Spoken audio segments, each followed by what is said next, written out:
All right, so let's go through each part. All right, so we completely redesigned the tuning pegs. So these are now kind of an open-closed design with aluminum buttons and different kinds of shafts. The whole steel collar thing, which was very cool, is now gone, and these are kind of versions from the original shop where I used to put screws down through the top of the shaft. Right. So this has been completely redesigned. We've made some changes to the truss rod, but those are internal that make it vibrate more with the guitar. This is the third nut material that we've changed to, and it's a kind of a bearing material that when you drop it on the table rings really well. We've changed fret wire manufacturers several times. This stuff just sounds good. What's interesting is we have changed the glues that we use to glue the frets in, and now we're using super glue, which is basically kicked off plexiglass. It's good stuff. We're using the same glue to glue the fretboards on, but we have changed our drying process for both the fretboards and the neck glue. Same glue I think we've always used for gluing the necks in. Same glue for gluing the tops on. But we have changed the base coat and the top coat for the guitars to V12.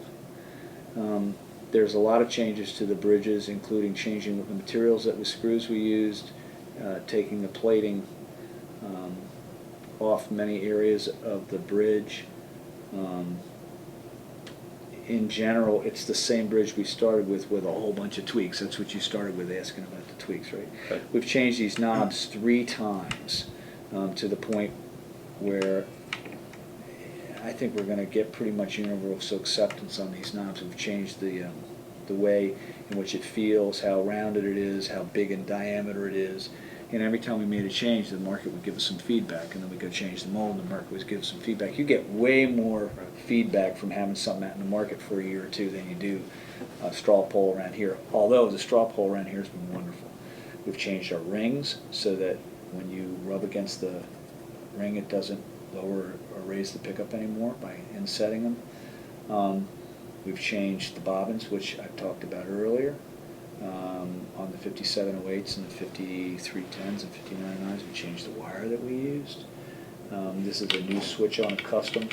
It's interesting, we have such a good relationship with the switch manufacturer now that we were able to wire up all the sounds on a regular 5-way that we wanted, which and before the switch didn't have enough functions to do it. This is a custom-made switch for that.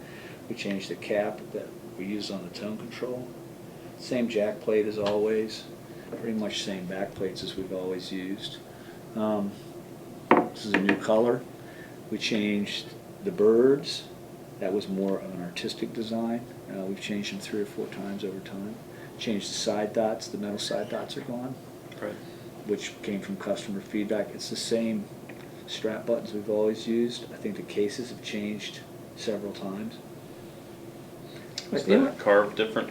It's a little different. It's a little more scooped than it used to be, and this is a little deeper than it used to be. We changed the carve. Back to more of what it was when we started. You know, slowly over time, when we would reprogram it, we would lose a little bit of the character in the carve, and we spent some time bringing that back.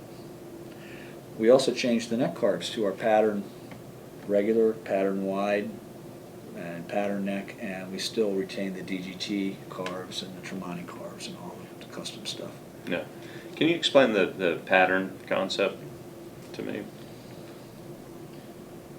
Well, we started with our neck shape. It was just our neck shape, and then we made it a little bit wider, about a 1/32, the diameter of an A string wider at the nut. And then we made a wide, thin neck, and there were a whole bunch of iterations that happened. And when we used to make a neck, we would have to make it and then digitize it. But they came out with this extraordinary software where we could modify it on the computer screen and carve it. So it not only had to calculate the neck shape, but it had to calculate the way the bit came down and the radius of the bit on the bottom. It was actually really powerful stuff. And when we decided to try to take some of the problems that we'd been experiencing with the old way of doing it out, it was obvious that we might be able to go a little bit more to what we did when we were making them by hand and carving them by hand. And so we instituted all that stuff and because it was a change in the neck shape, we changed the name. The word pattern comes from making a pattern. Pattern making is an old art form, where people would make a pattern and it would be used for a mold or whatever. Right. So it was a term from pattern making, which was a very sophisticated art form for doing something that would be repeated over and over and over and over again. So that's kind of where it came from. I think, in general, when you talk about the tweaks, the neck shapes are better. I mean, people pick it up, go, yep. I mean, when we went to market, when we got rid of the 5-way switch and the 3-way switch on a custom, and we put the pattern necks out, we weren't worried, but everybody's like, oh God, I'm going to hate the new custom. This is the best custom we've ever made, and that's pretty much what the market thinks. So everybody's, don't change it, don't change it. Oh, I like it better, I'll take it. Right.